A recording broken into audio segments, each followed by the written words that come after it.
Police हमेशा देर से क्यों पहुंचती है? भाई नेताजी अपने वादे निभाना कब सीखेंगे? गरीब की कमाई कब तक लूटी जाएगी माई बाप? सिनेमा के नाम पर नंगाई कब तक चलेगी? महंगाई का कोई और छोर है कि नहीं? यहाँ तो सही काम के लिए भी घूस देनी पड़ती है। बिना नौकरी की डिग्री किसका? जबलपुर मध्य प्रदेश जन जागरण मोर्चा प्रदेशाध्यक्ष मथुरा प्रसाद दुबे ने बजट में अपनी प्रतिक्रिया देते हुए कहा कि केंद्रीय मंत्री निर्मला सीतारमण द्वारा संसद में बजट पेश किया गया, जिसमें गरीबों को छलावे के अलावा और कुछ नहीं मिल रहा है। मध्यम वर्गीय परिवार को 12 लाख आय पर कर मुक्ति का झुनझुना पकड़ाया गया है, लेकिन मध्यम वर्ग परिवार में 12 लाख की आय किस प्रकार आएगी, इसका जिक्र नहीं किया गया है। साथ ही गरीबों के लिए कोई विशेष योजना तैयार नहीं की गई है, जिससे कि गरीब अपनी आय का संसाधन को बढ़ाते हुए अपना जीवन स्तर को सुधार सके। केंद्र सरकार द्वारा हमेशा यही प्रयास किया गया है कि गरीबों को किस प्रकार से छोटे छोटे करों की वसूली की जाए और उन्हें पैसों की होली खेलते हुए बजट के नाम पर झुनझुना पकड़ाया जाए। केंद्रीय बजट में गरीबों के लिए कोई खास आज संसाधनों का उल्लेख नहीं है। वहीं गरीबों की मुख्य आय का स्रोत जीएसटी के नाम पर वसूला जा रहा है। साथ ही पेट्रोल के मूल्य को लगातार बढ़ाकर गरीबों की जेब खाली की जा रही है, जिसमें राज्य सरकार 15% कर एवं केंद्र सरकार 20% कर के साथ कल 35% कर पेट्रोल पर लगा रही है। जैसे गरीब परिवारों की हालत खस्ता हुई पड़ी है।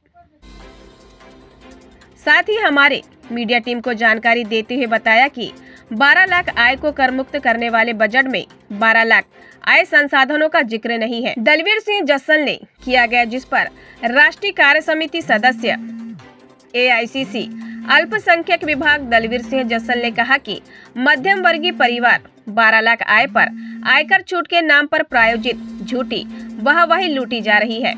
दरअसल मिडिल क्लास को इनकम टैक्स में 12 लाख तक छूट का झुनझुना पकड़ाया है।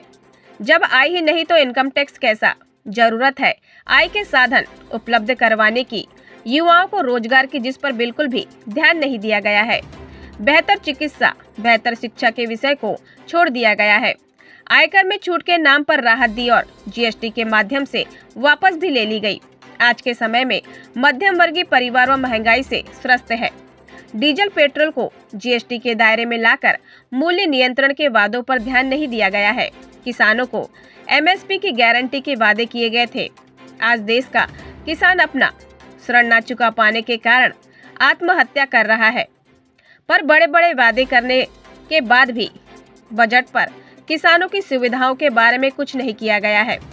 ऊर्जा के निजी साधन उपलब्ध करवाने, सोलर सिस्टम को बढ़ाने की बात की गई थी, पर सोलर पैनल की कीमत बढ़ाकर उसे भी रोकने का कार्य किया गया है। रसोई गैस की कीमतों में कोई राहत नहीं दी गई।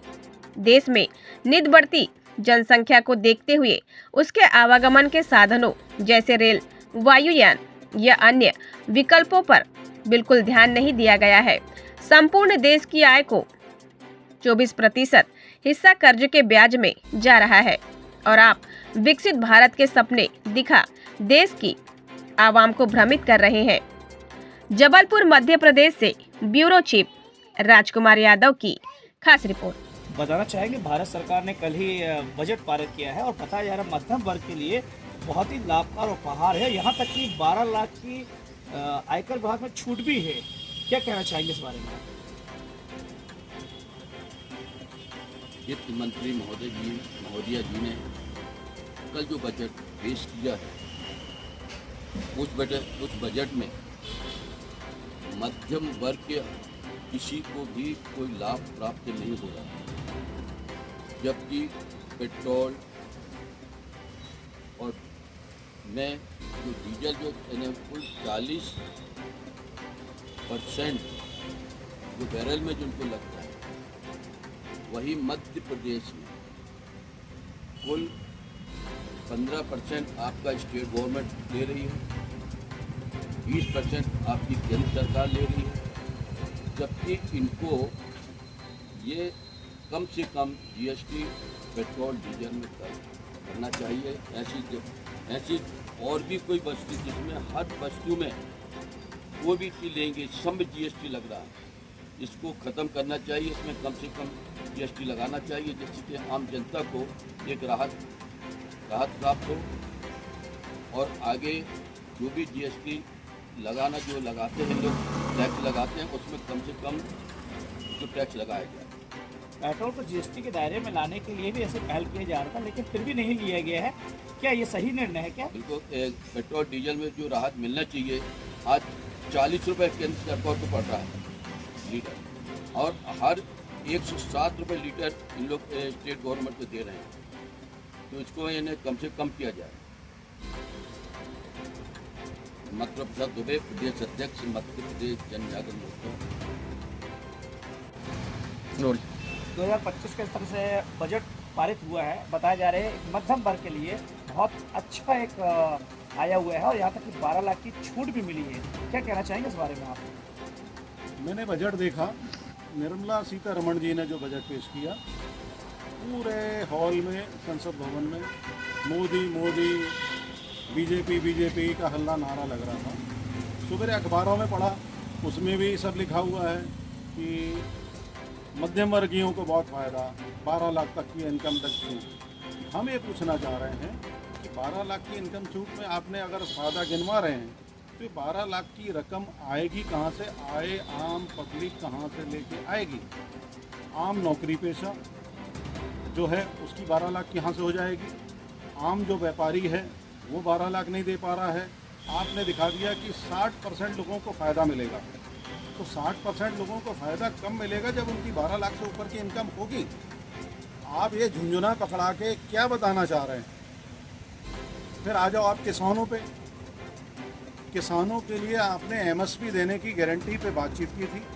उनका 1 साल 1.5 साल जो भी उनका आंदोलन चला, कई लोग मरे, बहुत कुछ हुआ, उसमें लाठीचार्ज हुआ, बहुत कुछ हुआ। उसके बाद में आपने कानून शिथिल किया, नहीं मानी वो सरकार जब मानी है तो पूरा अपना कानून उन्हें हटाया। कानून हटा के जिम्मेदारी ली कि हम MSP पे गारंटी देंगे। तो ये जो नए बजट में MSP कहाँ गई किसानों की?